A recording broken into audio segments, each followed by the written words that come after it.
2 decades, Humana has served Medicaid populations and currently manages the Medicaid benefits for nearly 800,000 members nationwide. Humana Healthy Horizons is committed to continue demonstrating our ability to manage complex populations and create solutions that lead to a better quality of life for our members. Nationally, we serve Medicaid members through Medicaid Managed Care, Managed Long-Term Services and Supports programs, Centers for Medicare and Medicaid Services Financial Alignment Initiative dual demonstrations, dual eligible special needs plans, and prescription drug plans. We look forward to partnering with our strong network of providers. Together, we can help our members reach their health goals and get the right care in the right place at the right time. And now, please welcome to the stage Melanie Brown-Woofter and Doug Leonardo.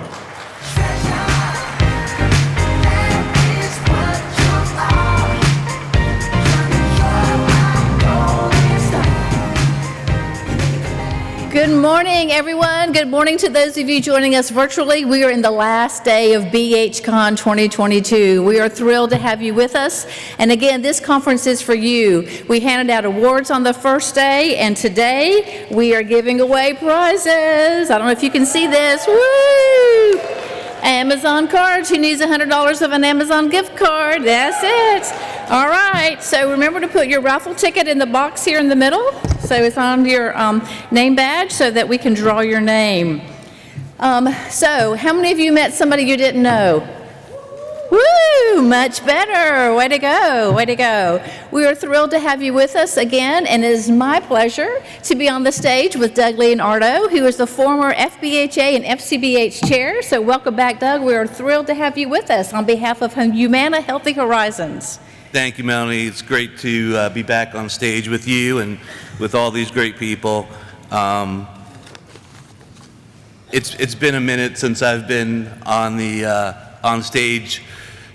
It's been a minute since I've been out in public, really. So I'm just happy to be back here. It was a great week, great conference as usual. I want to just kind of reach out to our frontline workers for a minute and just kind of recognize all of you. The work that you guys do every day is pretty remarkable, and I think the last 2 years have made a really difficult job, unbelievably hard to do. But you've taken up the challenge and continue to deliver care to our most vulnerable population. So on behalf of Humana, I want to thank all of you for the work that you do. You're truly lifesavers, and you're making a difference in people's lives every single day. So thank you all. All right. Yes. Let's give a big round of applause for Humana Healthy Horizons.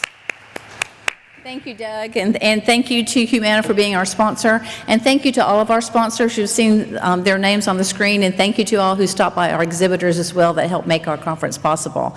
And so, without further ado, Doug, let's introduce our keynote. Absolutely.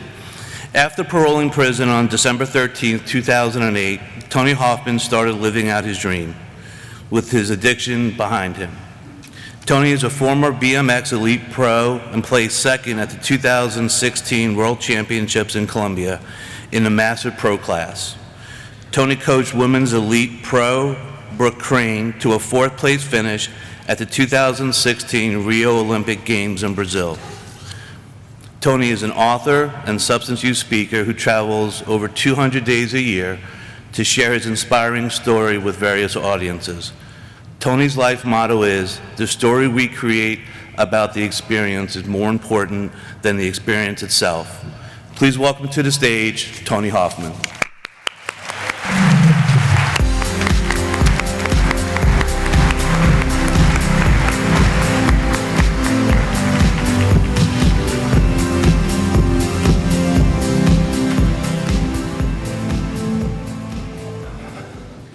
Florida, man. I love being here. I got introduced to Florida in 2016 to a really good group of people. They made it through 2016 to now, which I'm grateful for. And there was something about Florida that just changed my life. I was going through a really tough transition. I met a really good group of guys. And don't ever tell my team that I said this back in California, but I truly believe that this is the greatest state for people to find sobriety and purpose and a new life for those that are struggling with addiction.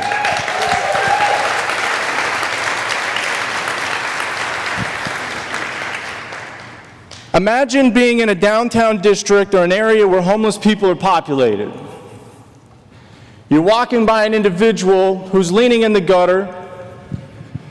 You see a needle in their hands in the gutter, and you realize this person is about to draw gutter water to cook the fentanyl that they're about to use. What I want you to do is imagine what this individual's life looked like in the very beginning. What neighborhood did they grow up in? What did their house look like on the inside? Mom, dad, did they have a mom and dad? Where did they go to school? Did they graduate school? Did they ever have employment, college education? Once you have the beginning of this individual's life in your mind, what are the next 10 years after this encounter of an individual that has reached a level of desperation and hopelessness that finding clean water is no longer an option? They'll take whatever's right in front of them. Do they find sobriety? Do they go to jail or prison? Do they become a statistic of another opioid overdose in the United States? What I've been doing for the last 13 years is talking a lot about this individual. And over the last few years, a lot of stigma conversations have started arising. Most of the stigma conversation, though, is centered around communication. The United States seems to be going through this hopscotch game of changing terms that are more sensitive. But we don't seem to be changing infrastructure to match the vocabulary and the communication. And so what I talk about is not only the necessity for us to communicate better to individuals that are struggling with mental health and addiction, but also for us to take a hard look at the infrastructure and say, what do people in this room do to challenge the infrastructure so we can change the outcomes that we're currently in? Because last year showed us it's not getting much better. Something has to change. And the unfortunate thing is, it's in this room that makes that change. And this room is really small compared to what's outside of this room, but I know this. Every single person in here has the power to create change. If you're committed to this process of doing what's best for others, in this room, people can change the world. I grew up in Central California. I tell people there's no beaches where I grew up. 30% of the world's produce comes from the Central Valley of California. I grew up in an ag-centric part of California. My backyard when I was a kid was an almond orchard. I was this kid that lived in Clovis, California, which at the time had one of the top public schools in the United States. My parents moved to Clovis so we could get a good education, me and my brother. My first dream was to go to the NBA because I found out at a young age I was gifted at sports. It didn't matter what the sports were: basketball, baseball, soccer, rollerblades, skateboards, BMX bikes, volleyball, tennis. But my first dream was to go to the NBA. I was the short white kid from the middle of California telling my dad I was going to go to the University of Michigan. After I graduated from the University of Michigan, I told my dad I was going to get drafted to the league. By the time I was in 6th grade, the high school coaches were coming to watch me run point guard. The middle school coaches were coming to watch me run point guard. It was really clear by the time I got to 6th grade that the short white kid from the middle of California could play basketball. But when I got to 7th grade, some things changed. Some things changed that people couldn't see. When I got to 7th grade, I had this overwhelming feeling that I needed to kill myself. I didn't understand where it was coming from. The only thing I knew is that I showed up to school and I felt really uncomfortable. I couldn't identify what these uncomfortable emotions meant, and I knew that I tried to stop them. The more I tried to stop them, the more they wouldn't go away. The more they wouldn't go away, the more I started to think to myself that there was something wrong with me, that the peers that were around me weren't experiencing this stuff that I was feeling, and as a result, something was wrong with me. And because I couldn't stop these emotions from occurring, the best idea that my mind could come up with was that I needed to kill myself. See, at 12 years old, I didn't know I had this thing called social anxiety. So when I showed up to school, I couldn't make friends with all my peers like everybody else. So I started to isolate away from my peers because I felt misunderstood, and I had this anxiety that would create this wall between me and others of making this connection. And when I isolated away from individuals, the depression started to stir up. When the depression started to stir up, the self-hatred started to begin because I didn't understand what was happening to me. I had a sports gift, though. But most people didn't know that while I had this sports gift and most kids wanted to be just like me when it came to sports, they had no idea that when I sat down before the basketball games, next to all my teammates, I would have this conversation with myself. I'd look to the end of the gym doors. I'd say, "Come on, Dad. Come on, Dad. You promised me. You told me you were coming to watch me hoop this time." At 12 years old, I didn't understand why everybody else that I sat down next to and played basketball with, their parents could come through those doors. Jason's mom and dad made it to every single basketball game. Jeff's mom made it to every single basketball game. Richie's mom and dad made it to every sport event. Brent's dad not only came to the basketball games, this dude took off of work to come and watch his son practice every day. And I would think to myself, what's wrong with me? Why am I not good enough for my dad to come through and watch me play? See, what I didn't understand at 12 years old was that I was about to go through this experience that every single young person in the world goes through. Every single person in this room has gone through an experience just like this. The outcome may have been totally different, and the reason it may have been totally different is because your house or circumstances may have been a little bit different than the average individual that grows up with certain types of trauma that lead us down certain types of path in self-communication and the belief systems we develop about ourselves. See, what I didn't understand at 12 years old was I was about to create a belief system about who I was and what I was capable of doing in this world as a result of this experience with my father. See, I believed that my dad didn't love me. That's why he wasn't coming to my basketball games. I believed that my dad wasn't coming to my basketball games because I wasn't good enough. If I was good enough, my father would have came to watch me play basketball. If my dad loved me, he'd have came through the doors like all my teammates' parents. What I didn't realize was one of the biggest mistakes that I was making in my life was not communicating about my struggle with my father. My dad loved me. My dad is one of my biggest fans. I didn't know my dad had to work 14-hour days so I could get the Michael Jordan shoes. My dad got up at 5 o'clock in the morning. He left at 6 a.m. He would come home at 10 p.m. We would rush dinner. We would go to sleep, and my mother would do the same thing. I was being emotionally neglected, but it wasn't intentional. My parents were doing the best that they could with what they had, and they wanted to make sure that I had opportunities that they didn't get when they were children. And because of that, they worked long, hard hours, built up an account that could take care of me and my brother and my parents when they got older, not realizing that my dad was my hero. See, my dad was my hero.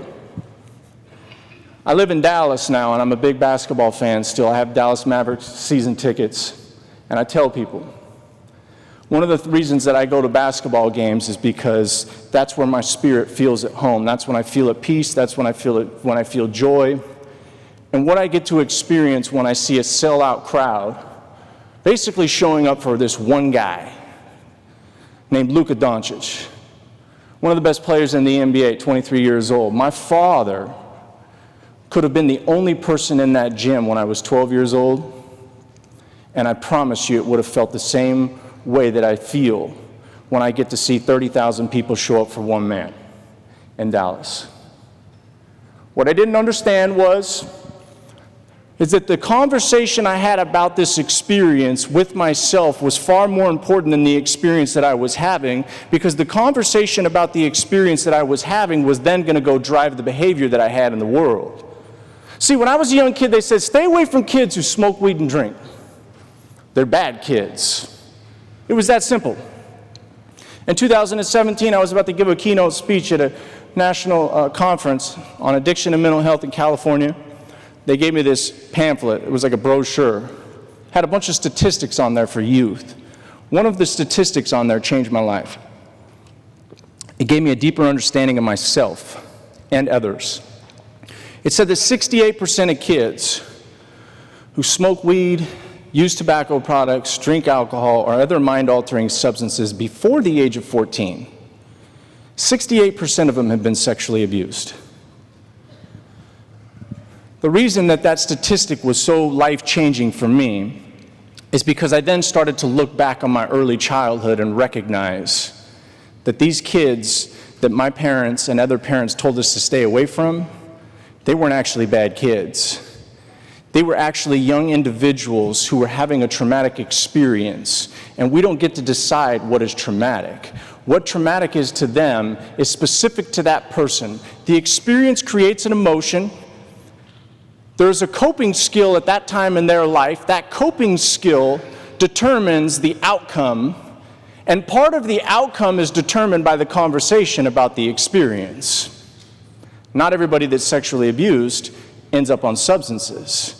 But an individual who receives the trauma of sexual abuse and then believes it is their fault, believes that there's something wrong with them, or develops an anxiety order, is then stirred up by these heavy emotions.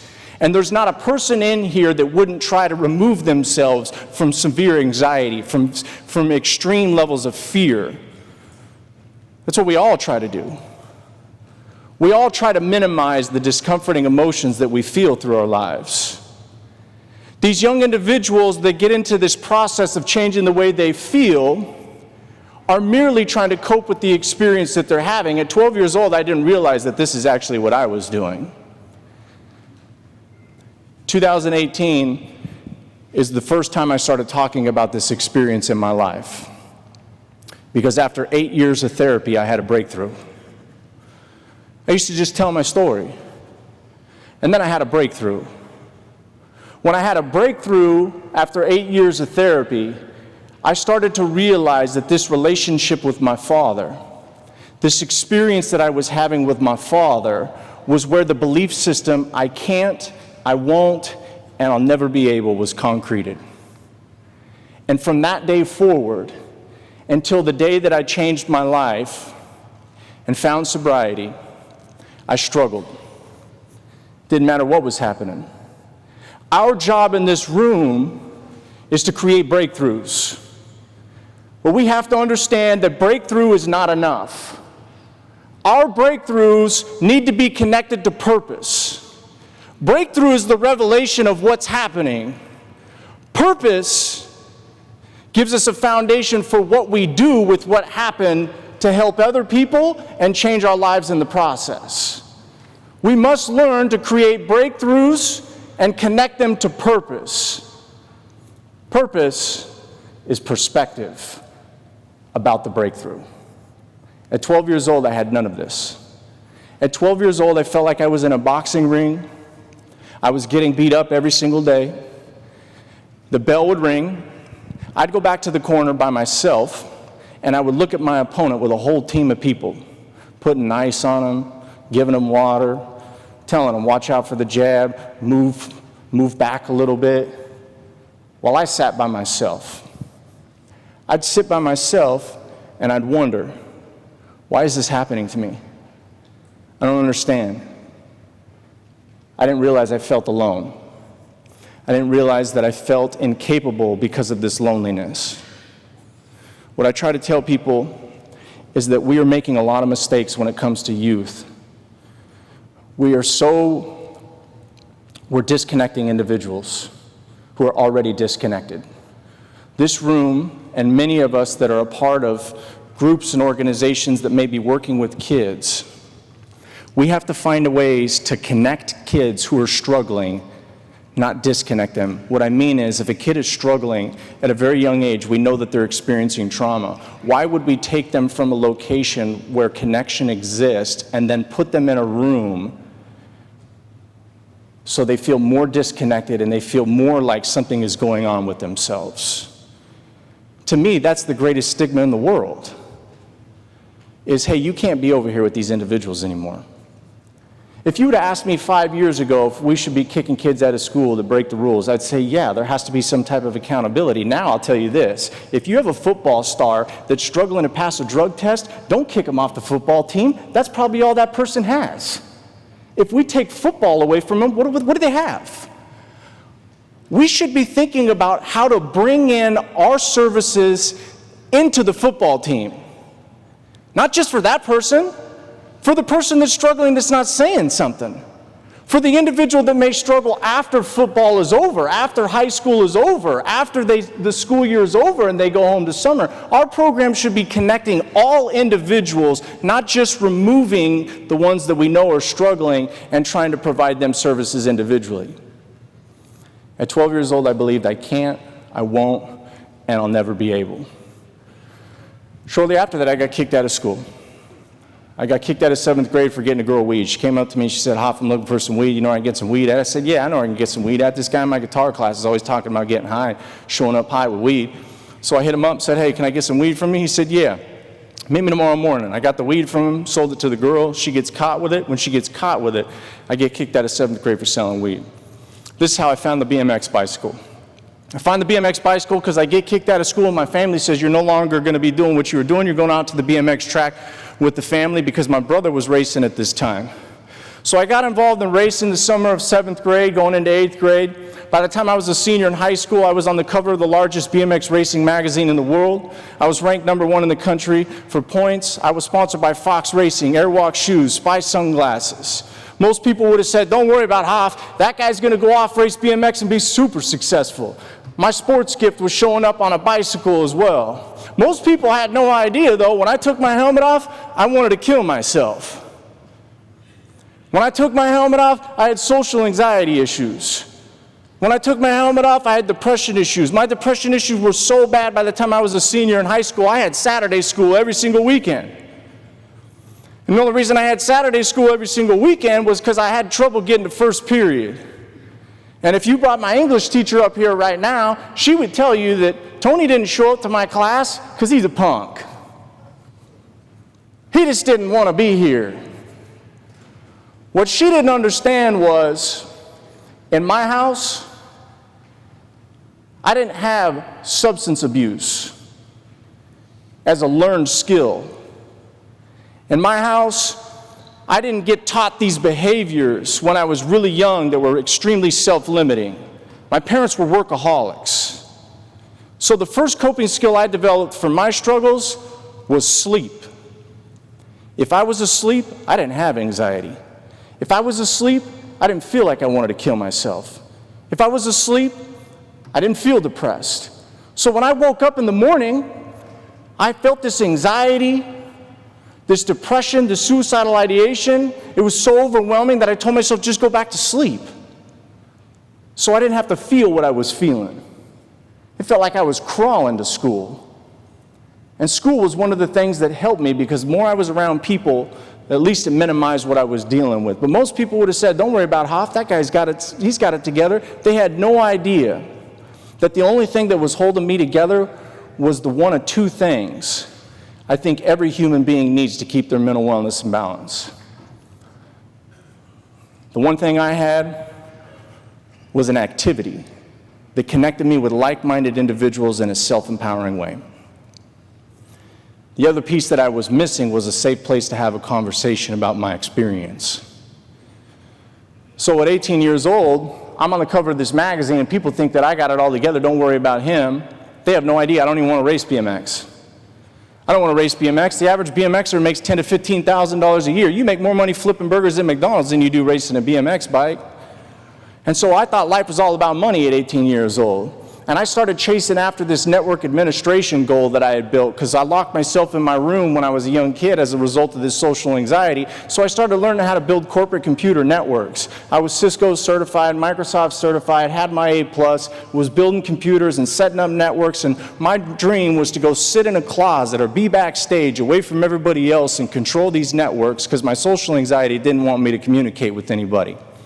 So when I graduated high school, right before I graduated high school, I get offered this job for $120,000 a year to go work for this guy that was inventing wireless internet radios, 802.11b radios. He was going to be the first person in the United States to put these radios outside of a neighborhood and beam wireless internet, as this way is a way to source wireless internet to homes. He offered me a network administration job for his company, and I put my gift away. When I put my gift away, I started going to parties.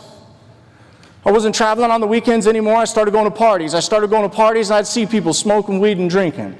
And I told myself, I don't want to smoke weed, I don't want to drink, because I'm going to go make 6 figures down in San Diego. The more I went to parties, though, the more I hated myself. The reason I hated myself more when I went to parties was because when I got to parties, I didn't know how to have fun. When I went to parties, I wasn't tapping the keg and doing keg stands and dancing with the girls when the music flipped on. I stood against the wall and I watched everybody else smiling and laughing and tapping kegs and dancing and having a good time, and I'd ask myself, why can't I do this? What's wrong with me that I can't do this? I had no ability to identify my emotions at this time. I never got that instruction when I was a kid. All these feelings that I had, I've had to understand these through years of therapy and meditation and shadow work and going back and looking at myself and seeing what was actually happening and what I was actually thinking behind what I thought I was actually thinking. Then I decided one day, you know what, I'll try it one time. Everybody else is doing it. I told my friend, Steve, smoke me out, bro. I want to try smoking weed. I smoked weed for the first time. I couldn't stop laughing. I was having a good time. But it wasn't helping my anxiety, it wasn't helping my depression. It was connecting me with other individuals. The catch is, it wasn't in a self-empowering way, and it wasn't empowering anybody else that I was doing it with. So I told myself, I'm just going to smoke one time. Well, the next weekend came by. My friends circled up, they started smoking. They said, Hop, you want to smoke? I said, yeah, I'll smoke. But I told myself, I don't want to smoke weed every single day like my friends do. Maybe I'll just smoke once a month. Wednesday comes by, I'm on the Xbox at my buddy Tone's house. They start smoking, they say, Hop, you want to smoke? I said, yeah, I'll smoke. Next thing you know, I'm smoking weed every single day like my friends do, not realizing that what I was trying to do was fix these things I didn't know that I felt were broken. Started smoking weed every single day, went down to San Diego to take this computer job after I graduated high school. The job didn't work out. The guy I went to work for ended up being wanted by the FBI for stealing millions of dollars. If you ever get close to my life, you'll realize a lot of my successes have been after many, many, many attempts and things like this happening. I've got to work through a lot. He was wanted by the FBI. He was a Ponzi scheme scam artist. I was introduced to this guy by my aunt knew his wife, who didn't know at the time that her husband was also a scam artist. And when the job didn't work out, I blamed myself. I blamed myself because at the core, my belief system was I can't, I won't, and I'll never be able. And until I turned that into I can, I will, and I am able, my perspective about every experience would be internalized and that it's my fault.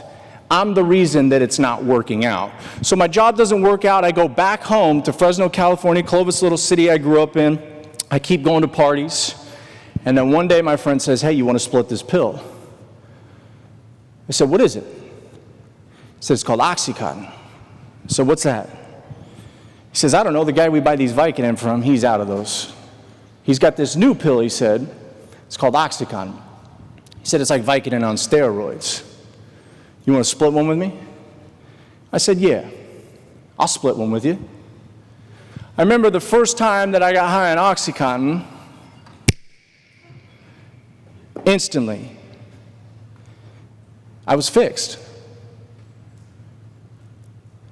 No more anxiety, no more depression, no more suicidal thoughts.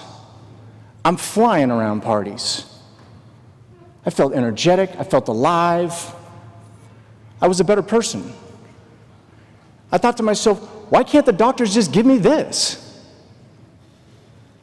Zyprexa, I don't want that. Seroquel, I don't want that. Zoloft, Paxil, this other stuff, I don't want that.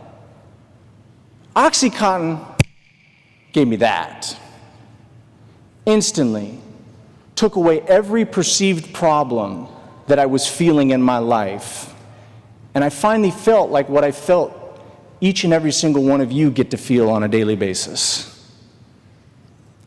I needed it just to make me a better person. See, where I grew up, the DARE program basically taught us that drug addiction or individuals who struggle with addiction come from the other side of town. Because you can't find crack cocaine where I live. You can't find heroin where I live. You don't see people smoking crystal meth, using PCP, LSD. So clearly, they're on the other side of town. This won't happen to me. I would never choose that. This won't happen to me. I'm on the cover of a magazine.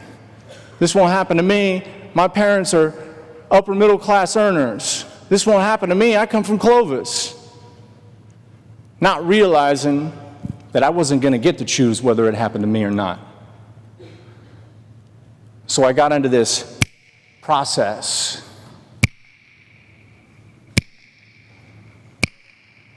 And before you knew it, when I didn't get them, I felt 400 times worse than before I got them. So now I really need them. My parents kicked me out of the house. They found a quarter pound of weed in my backpack when I came home from San Diego. I started selling weed to all my friends so I could get to here. My parents, they run a tight ship. We don't do this in our house. Get out. So I started living with some kids that I went to high school with, and we were all on this journey of trying to fix these things that we weren't talking about. My friend Jeff, his mother and father got divorced when they were young kids. His dad took off. He never saw him again. He developed the same belief system about himself because his mother then became a promiscuous figure in town, and he started to believe that these men that were with his mom were more important to her than he was. My friend Adam was sexually abused and physically abused as a child, but he never talked about that. My friend Yoshi, he was gay, didn't talk about him being gay because he grew up in a conservative community. If he came out about who he was, he believed his friends and family would no longer want to be around him. So we all went on this journey trying to take away these struggles that we weren't talking about. And then we found out that the stuff that came out of the orange bottle was no different than the stuff that came from the cartel. It was just packaged different. Because it was packaged different, we thought it was safe. And then when you can't get them, the flu symptoms that come with the withdrawals are so severe, it doesn't matter who you are. You will do whatever it takes to get to that feeling. Whatever it takes for me.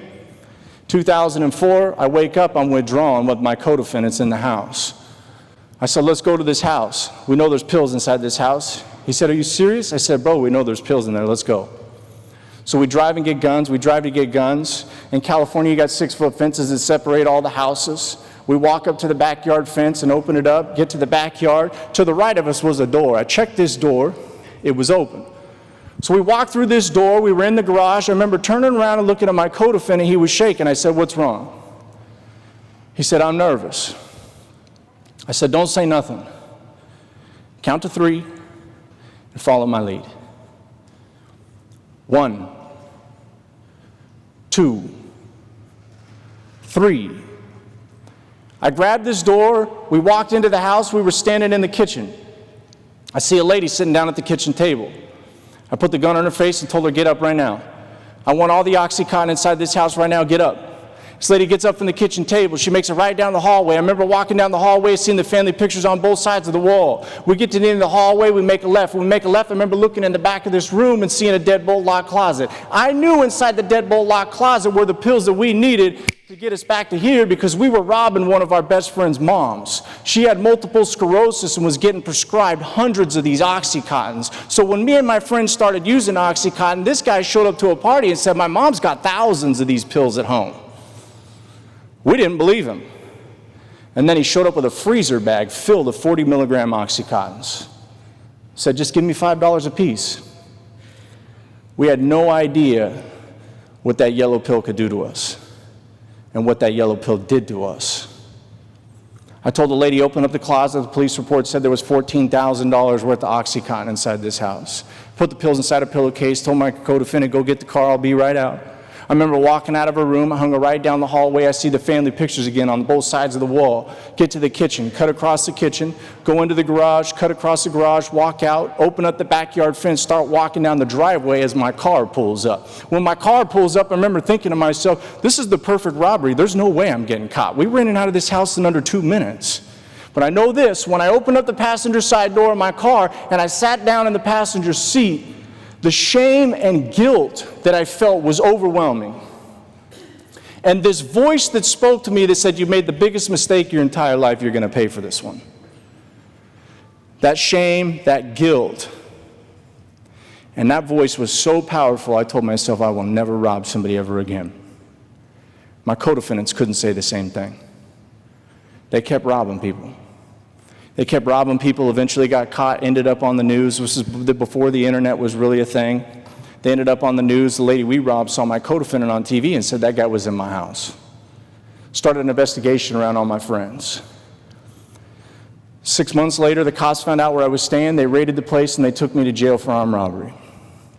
I hadn't seen my family or talked to them in 3 years. No conversations, no Christmas, no Thanksgiving. My parents were taught, shut the door, throw away the key, and until he has 6 years of sobriety, do nothing. They were taught completely wrong, but they were taught what they were taught, and they did the best that they could. I don't blame my family for their approach. There's parts of what they did was good for me, and there's parts of things that we can discuss in the Q&A that I think that were completely wrong. But like I say, they were taught what they were taught. I go to jail, I call my parents, and I said, Dad, I'm in jail for armed robbery. Can you help me? My dad says, no. What do you want me to do? This is your problem. You need to deal with this. I said, can you get me an attorney, please? My dad says, I don't know who to get. I said, can you look this guy Michael Idiard up? These drug dealers that I run with, they got this guy Michael Idiard. Every time they go to court for something, they're not going to prison. He's supposed to be one of the best defense attorneys in town. So my dad, the next day, I called him. He said, son, this guy wants $30,000 to walk in a courtroom one time. We don't got that kind of money. But your mother and I had a conversation. We're going to pull the money out of my retirement, and we're going to get you this attorney so I can get my son back, and you can get your life back. My dad thought at this time that addiction was a choice, and that if he could save me from the consequences of what my addiction had created in myself and my behaviors, that I would see that the consequences of using drugs far outweighed the fun that I perceived that I was having. What my dad didn't understand was there was no fun with my addiction. When I listen to individuals talk about fun using, I don't understand it because it was miserable for me after about 3 months. It was misery. The only reason I did it was because took me from misery. So I go to the courtroom, with one of the best defense attorneys in the state of California. I go to the courtroom with this. And I go to the courtroom with the co-defendants whose dad is the lead robbery squad detective of the Fresno PD. So I went to court with these advantages that I didn't even know existed at that time. And they said, we're not going to give this kid prison, we're going to give him a chance. We're going to give him 5 years felony probation, 1 strike on his record, and 90 days in a rehab facility for going into somebody's home, committing a home invasion robbery, and putting a gun at their face. And the reason that this moment was so important in my life was because I got a jump start on a lot of things that are being discussed now. Because see, I went back and I called my dad and said, Dad, I don't understand why I get an opportunity to go home, but this friend that I just made, they call him Tootabug, he's about to go to prison for 18 years. He was, just like me, an athlete. He had a scholarship opportunity for football, but he came from West Fresno. He was picked up after his football game, or football practice, by 2 individuals that were in their late 20s. I read the police reports. They said he had nothing to do with it. The judge said, because he didn't get out of the car, when these guys picked him up, they were in the middle of a kidnap robbery. Because he didn't get out of the car, he deserved to go to prison for 18 years. The reality was he was a black kid from the west side of Fresno, and he grew up on Strother. Strother was a street known for Crip gang members. The reality was, if we get rid of him now, we don't have to deal with him later. But the real reality is, you took a young man's life when all the circumstances said, this is a good kid that got in a situation that was out of his control. Who would have got out of that car? I'll put my money on it. There might be one person in this room at 18 years old who had the ability to get out of a car in that situation. But I get to go home, not him. He got out in his late 30s and lost all the good years for him to develop something that I believed he was capable of doing. We all know that's got to change. I get out, I go to treatment, I get out of treatment, and I think to myself, I'm never using drugs ever again because I don't want to go to prison for 10 years. Judge Nunez, when he sentenced me in Department 32, he said, Mr. Hoffman, if you come in my courtroom for anything, I'm going to give you all 10 years that I'm supposed to be giving you right now. Do you understand me? I said, yes, sir. What I didn't understand, though, I was going to have to change 6 things about myself before I was able to get to a place where substances didn't control who I was. The way I think, the way I talk, the way I walk, the places I go, the friends I have, and the things I do. If I didn't change all 6 of those things, I wouldn't be able to get myself to a place that I'm in right now. I wouldn't be in a place where I could emotionally identify what I was dealing with. I wouldn't be able to identify with why I was trying to change the way that I felt in the first place. I would always be using those 6 things as a reason for me to pick up and change the way that I feel. So I started going to parties, and this time I'm drinking, because I tell myself, I don't got a drinking problem, I got a drug problem. Drinking for me was no different than anything else. I'm just trying to get there. I get a fight one night, I knock a guy's tooth out. After I knocked this guy's tooth out, 2 weeks later, I almost had to have my hand cut off in surgery. Turns out that the human mouth is one of the most bacteria-ridden places, and when I knocked this guy's tooth out, I didn't clean my hand well enough. I didn't clean my hand well enough, and 2 weeks later, I couldn't clench a fist, couldn't bend my elbow, couldn't rotate my arm. I was in tears. I didn't know what was happening, so I drove to the hospital in the middle of the night. The triage nurse sees me and says, "Oh my God, you should have been in surgery days ago." And I said, "What do you mean?" She goes, "Look at your arm. It's fire engine right up to your bicep." She goes, "This infection is shutting your whole arm down." She goes, "We're going to have to cut your hand off in surgery tonight." So they rush me to the back of this room. They call in a surgeon. The nurse comes in and says, "Mr. Hoffman, I'm going to administer a drug called fentanyl for the pain." Yeah, you guys get it. I didn't know what it was. They put it in my arm, and when I hit it, when it hit, I knew exactly what it was. It was the same thing as Percocet, Vicodin, Oxycontin, Roxycontin, morphine, Dilaudid. It was the same thing. It was the only thing that could make me feel safe. Opioids. I don't know what it was. It was opioids for me. They did the surgery, they cut the infection out of my hand. It's obviously here. They sent me home with a Vicodin prescription. My mom says, at 21 years old, I'm going to give you 1 pill every 4 hours, just like the bottle says, because you're a drug addict and you can't follow instructions. My mom thinks that I'm just a knucklehead who doesn't follow instructions. The bottle says 1 pill every 4 hours. She just thinks, well, Tony's a knucklehead. He thinks, what happens if I take 4 at once? Because that's fun. She has no idea that once I experience that, my mind goes on its own and it takes me to this place where it tells me I have to have that. If I don't have that, I'm not safe, I'm not secure, and I'm not okay. So my mind said, wait for your mom to leave the keys out to the closet she's locking those pills up in. As soon as she leaves them out, steal them, get the pills, and leave. 3 nights later, that's exactly what happened. Over the next 2 years, from 21 to 23, my life would completely unravel. Started using all the drugs that quote-unquote came from the other side of town, which in reality, some of the best people I've met in my life came from the other side of town, because while the people I grew up with gave up on me, these people that never even knew me gave me a place to stay, tried to get me back on my feet and get me to a place where I could be right now with my life. I had one friend at the bottom. It was my best friend, Nate. He always gave me a place to stay and food to eat. I remember I called him one night. I said, hey bro, can I come by and stay at the house? He said, yeah, come by. So I get to his house, I knock on the door. His dad answers and he says, mijo, you can't stay here anymore. I said, what do you mean, Alex? He said, mijo, somebody called me and told me you're stealing credit cards. You need to get your life together. I said, Alex, I'm not stealing credit cards. I really wasn't. Can I talk to Nate? Yeah, Nate's in his room.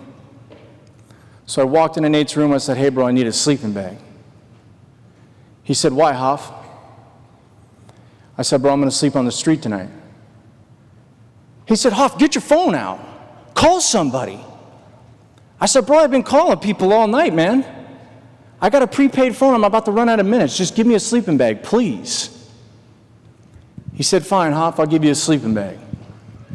I'm about to go sleep at Clovis High School, the high school I graduated from in 2002, in the baseball stadium under the announcer's tower because it was raining and I needed a place to stay dry. I get this sleeping bag, I walk out of his house, I'm walking down the driveway. I hang a left towards the tennis courts. He lived about 200 yards from the tennis courts. I get below the street light outside his house and I hear his voice. Hoff!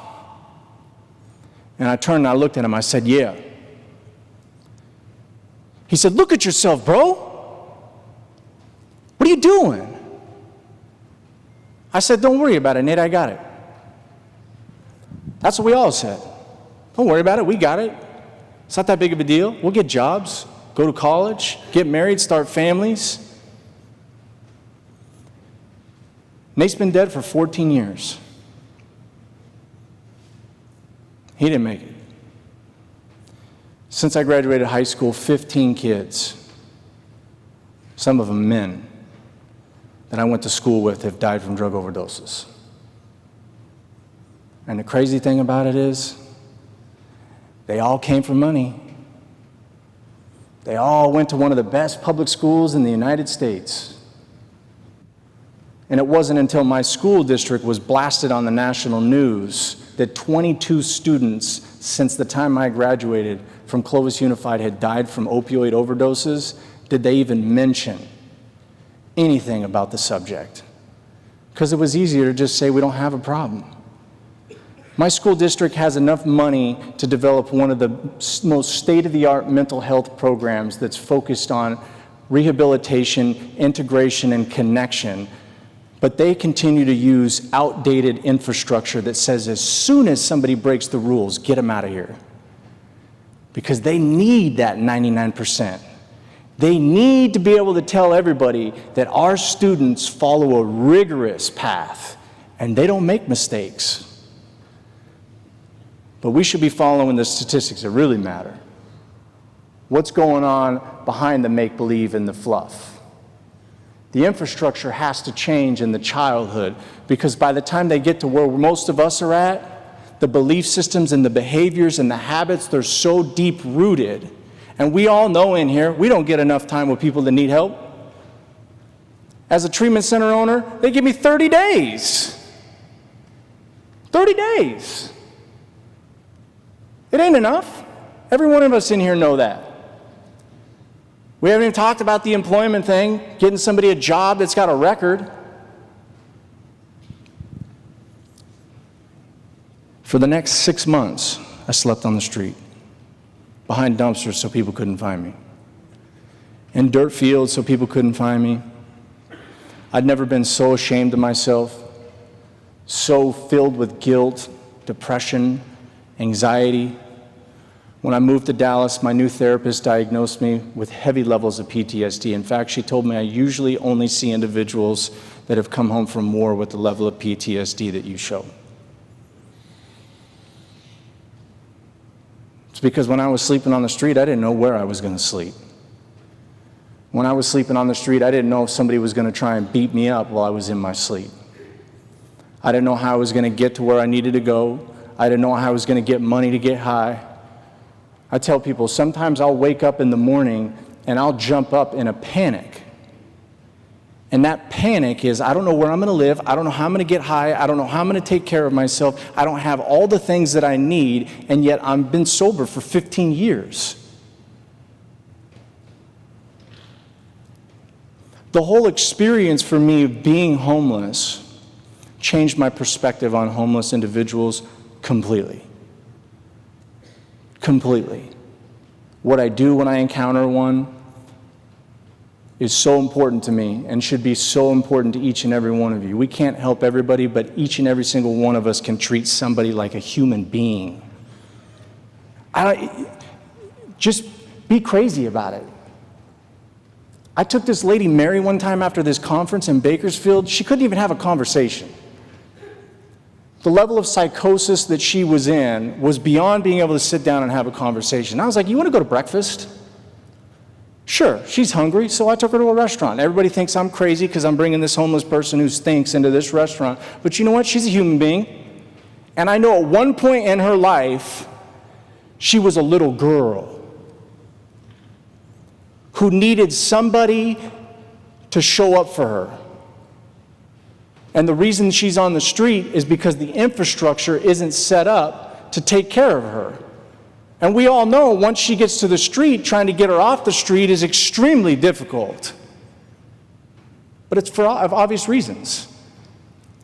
The likelihood that she couldn't have trust in home, safety at home, security at home, was then repeated in the institution that she went to, which was school. Schools kicked her out, treated her the way she felt, and that is disconnected, something is wrong with her, and then she went to the street. When she went to the street, she no longer trusts anybody in here. So why should she listen to us? We can treat people like human beings. It really doesn't take that much effort. Sometimes we just got to get out of ourselves. Stop making life all about us sometimes. You know what? You'll be surprised. Each and every one of us, I think, in here know it's more blessed to give than it is to receive. By us giving ourselves to other individuals, there's something we receive that you can't put a price on. On January 21st, 2007, I had a spiritual experience that changed my life. It's the only reason I'm alive and doing what I'm doing today. On January 21st, 2007, I broke into a house that was up for rent. The next day, the cops came in at 2 p.m., held the guns to my face. I woke up. They thought I had drug overdosed. They arrested me, and they sentenced me to 4.5 years in prison 30 days later. I remember when I got to Wasco State Prison, I show up at 10 p.m., I'm on D yard, cell 254, I got the top bunk.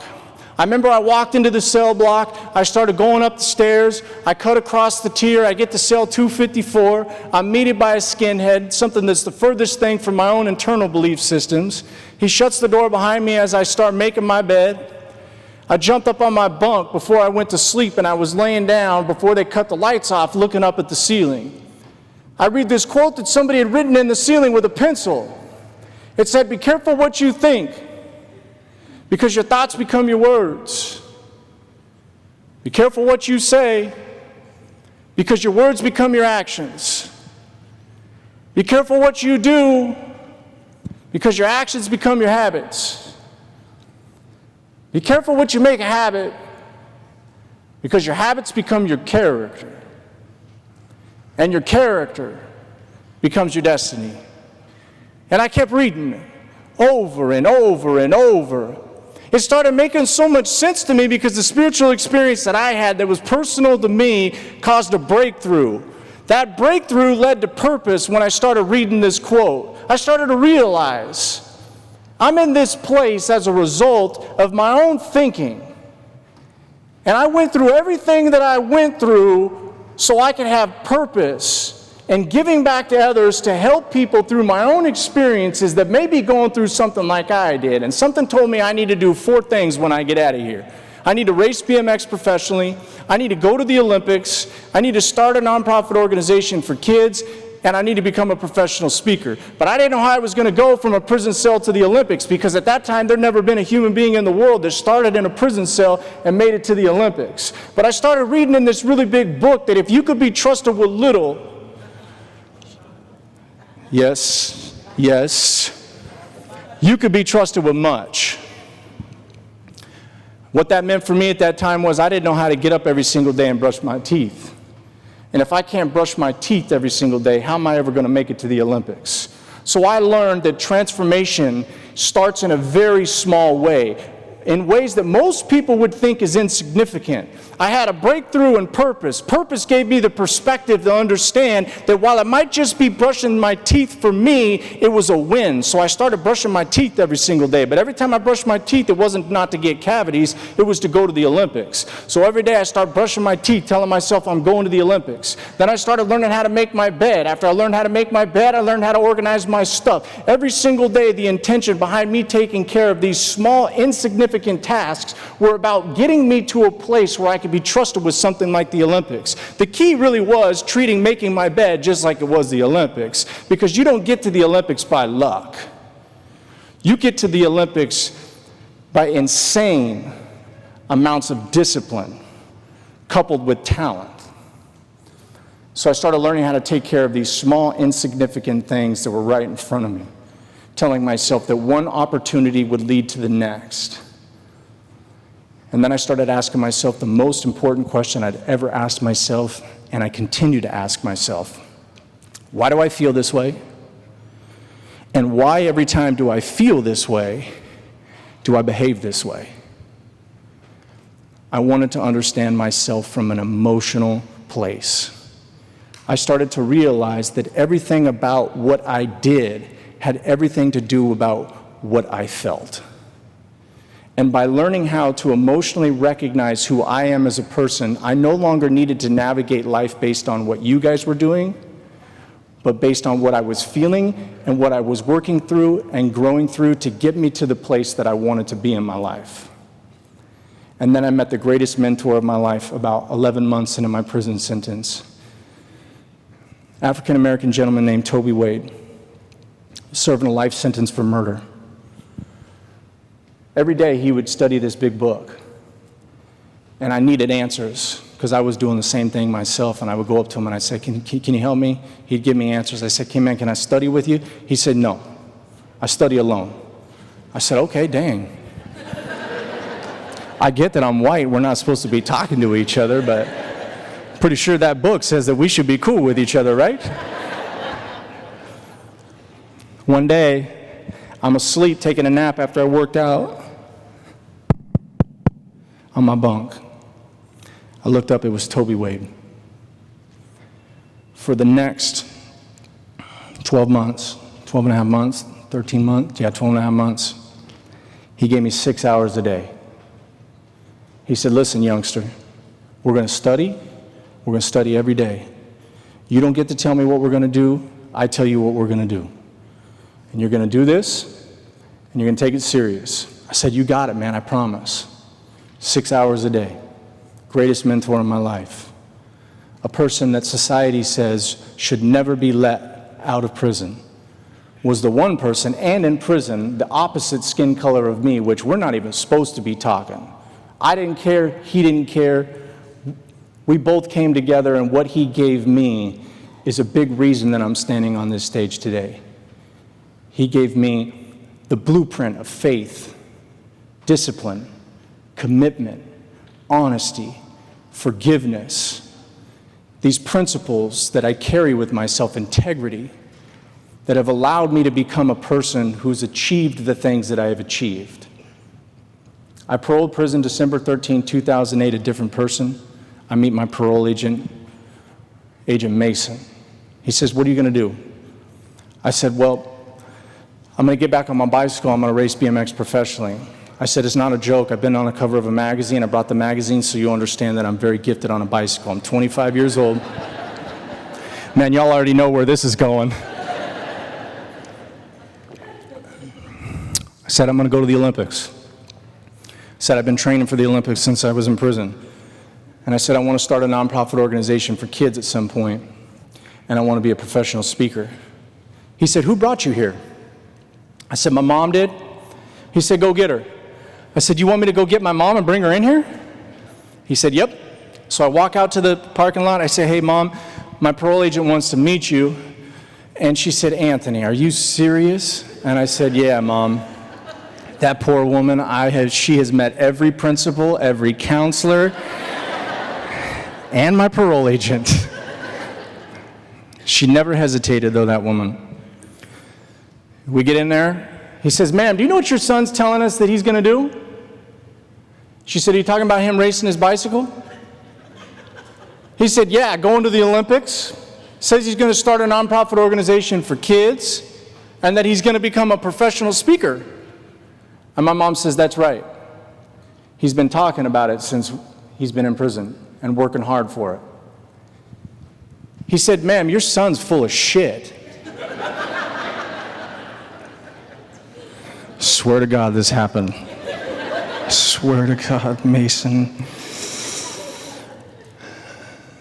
He said, ma'am, the only reason I called you in here is so I could tell you to your face. Your son will be back in prison within 30 days. I'll be the one to pick him up. I just want you and your husband to know it's your fault for being stupid enough to believe in this kid's story. God honest truth. I got it on camera. I drove 7 hours years later for him to do this, and he did it for me because we have a different kind of relationship now. Lucky for him and for myself, he was sitting across one of the most stubborn human beings that has served me in many ways, and it has not served me in many other ways. Like when you're homeless on the street and you still think that you got it and you can do this, like, bro, you got a problem. Like, throw in the towel, surrender. But on the other side, you know, my sports psychologist, when I was racing, he said, I have never worked with an athlete that has a chip on their shoulder like you do. And at first I was like, that's a great compliment. But we were talking about ego and how my ego doesn't serve me at times. He goes, you know, your ego has allowed you to go from prison to get to where you're at because you won't listen to what other people believe about you. But if you're not careful, this ego is going to stop you from being able to grow to a certain point in which it does not serve you and you go backwards. Luckily for Agent Mason, the person he met was a world-class athlete that didn't care what he thought about me. I was going to do what I said I was going to do. But what he didn't understand was it wasn't about me racing and beating people. It was about me creating a platform that I could get on this stage and communicate to thousands of people my experience, strength, and hope. Because I now, thank you.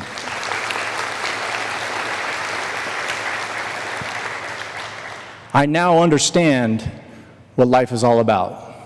5 months later, I raced my first professional BMX race I'd ever raced in my life. I took third place. That first year, I won 5 races at the lower pro division. 1 year after being back on my bicycle, I made it to the Olympic level. I started speaking, not to travel the country 250 days a year, just to share my story locally. 1 year after being back on my bicycle, the United States of America invites me to the Olympic Training Center in Chula Vista, California to train with the top athletes in the world because they believe I might actually be able to make it to the Olympics. But in 2011, after making 6 finals at the highest level, I'm in Orlando, Florida, of all places, and David Herman, who was the top BMX athlete for the American team in 2012 at the London Games, made a mistake over a jump while we were going 30 miles an hour in a race, and I put my knee out, my foot out, and I blew my knee out. Almost shattered my shin, snapped my ACL, obliterated my medial meniscus and lateral meniscus, and my racing career ended. I did the knee surgery with no pain medication. I didn't even want the anesthesia, but my doctor was like, I gotta do that legally, dude. Like, I already think you're, he's like, I already think you're crazy, you don't want to do a pain meds, but I wasn't gonna let what happened with my hand happen to my knee. And the difference between what was happening to me in this moment of devastation versus what would happen to me when I was a young kid and I would feel devastated, disappointed, I was letting myself or others down was I believed I can't, I won't, and I'll never be able when I was a kid. But what I had done was starting with learning how to brush my teeth was teach myself I can, I will, and I'm able. So when I went through this situation of losing my racing career, I realized that all I had to do is change directions and use what I had in that moment to fuel something else.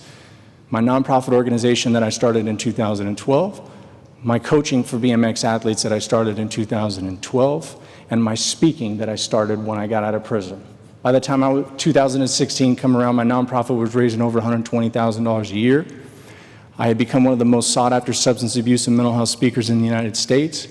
I had coached two 2 world champions, 3 national champions, had 25 athletes from Australia to Bolivia, became one of the biggest coaches in the sport of BMX in the world. And in July of 2016, my top female athlete, Brooke Crain, said, "Pack your bags, Hoff. We're going to the Olympics." In 2016, I became the first human being to start in a prison cell and make it to the Olympics. I just didn't get there as an athlete like I thought I was. I made it there as a coach like I was supposed to be. And I tell people that I was supposed to be there as a coach because during the pandemic, they wouldn't let me hold a microphone and stand in front of crowds, so I felt like I was in a prison cell thinking a lot again, and I started thinking about that experience. Brooke had to go to Athlete Village, eat cafeteria food for a week, stressed out, filled with anxiety, fear, about the 10 years that she had put in to this one weekend to try and put a medal around her neck, which in reality we all know means nothing. I got to stay in this condo 25 steps from the nicest beach I'd ever been on. Every single morning I would have a cup of espresso, eat a real acai bowl in the native country of Brazil, stare at the beach, write my letter to God, and think to myself, I can't believe I'm here right now. I'm so overwhelmed with joy, peace, contentness, 9 years sober. Nobody thought I was going to get to that situation. And now I've been traveling, speaking, opened up my treatment center, PH Wellness, this year out in California. I still think Florida is the best place in the world to get sober, but we're out in California. And if we go back to the individual who's leaning over in the gutter, drawing gutter water to cook fentanyl, I can almost assure you that when you visioned 10 years after that encounter, you didn't think to yourself, they were going to get sober, write a book, become a professional athlete, help thousands of kids and adults each and every single year, attend the Olympics as a coach, become a treatment center owner. And I can almost bet you, in the beginning of their life, you didn't think that person went to one of the top public schools in the United States with a family that's been married for 46 years in November, that grew up in an upper middle class neighborhood and had every single thing that a human being needs to be a functioning part of society. Because we weren't taught that. Everybody in this room makes the changes in the world, in the work that we do. Infrastructure is the most important communicator of stigma, because the infrastructure that is available and the way the infrastructure deals with the individual communicates what the infrastructure really cares about and what we truly believe that that individual is capable of doing. Thank you.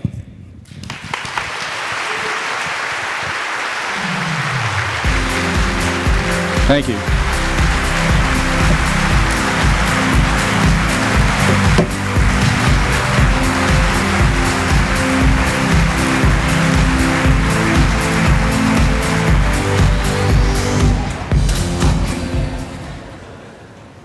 Thank you, Tony, for that wonderful message.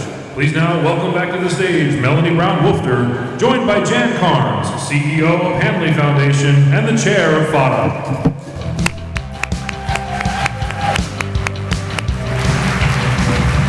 Tony. Wow. Wow. Get on your feet. Scream out loud. Clap your hands. Thank you so much, Tony. That was spectacular. That was spectacular. Absolutely. I mean, oh my gosh. Wow. Wow. It's possible.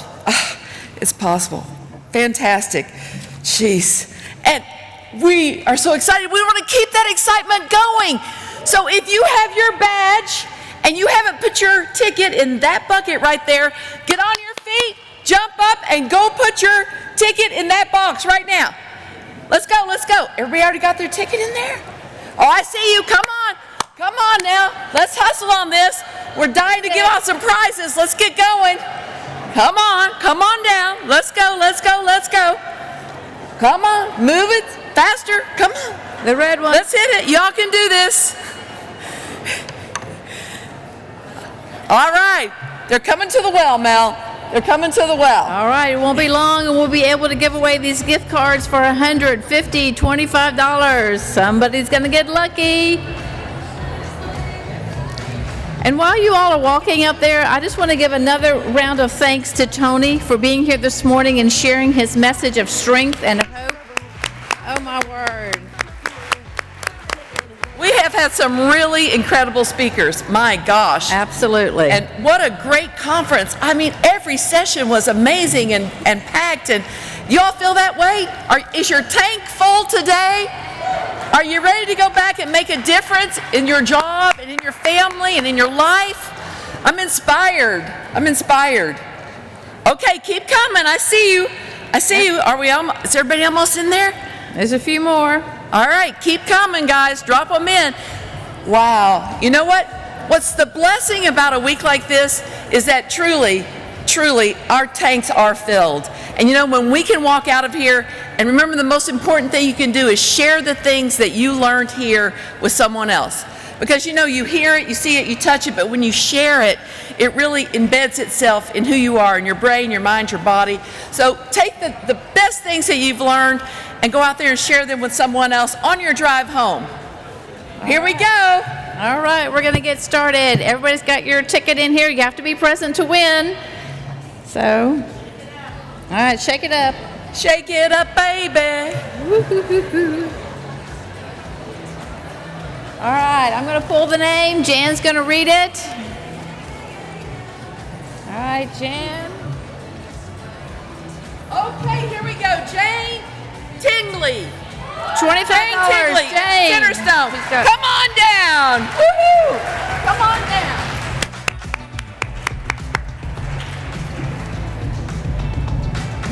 Oops, it's hard to get here. Okay, here we go. Anna Reed. Anna, $25. Anna Reed, come on down. Oh, there she is. Anna Reed, Recovery School. Yay. Yay. Okay, here we go. Jamie Hoagland, Suncoast Center. Jamie, 25. Just stay over here. Okay, yeah, just stay there. All right, here we go. $50. We're moving to $50. Emily Q, Tri-County Human Services.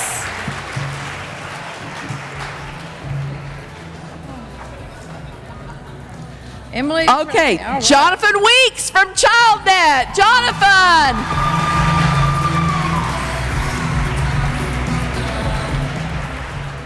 Still 50. Jerry Marr Foster from Central Florida Cares Health System. Jerry Marr Foster.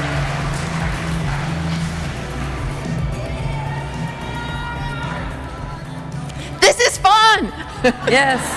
Okay, now we're at 75. 75 goes to Meg Young.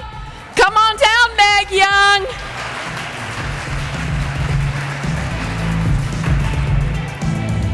$75 goes to Julie Jean from the Florida Department of Corrections. Woo, Julie. Come on down, Julie. Here she comes. All right, Julie. All right, this is our last prize, Jan. Okay, our last prize. $100. 100. Woo. Dig deep, Mel. Okay. And the $100 prize goes to Jay Martinez from Family and Children Faith Coalition, Hope for Miami.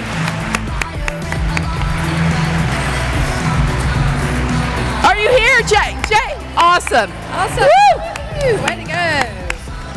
All right, congratulations to all of our award winners, and thank you all for being here this year. We have enjoyed having you with BHCon. We look forward to seeing you next year. So Jan, do you want to say any final words? Oh, listen, guys, Godspeed. Thank you for being here. Go out and make a difference, and next year, bring somebody with you. This was amazing. We love you guys, and we really thank you for joining us this week. Yes, thank you. Thank our sponsors. We'll see you next year. There's 5 speakers this morning. Go enjoy.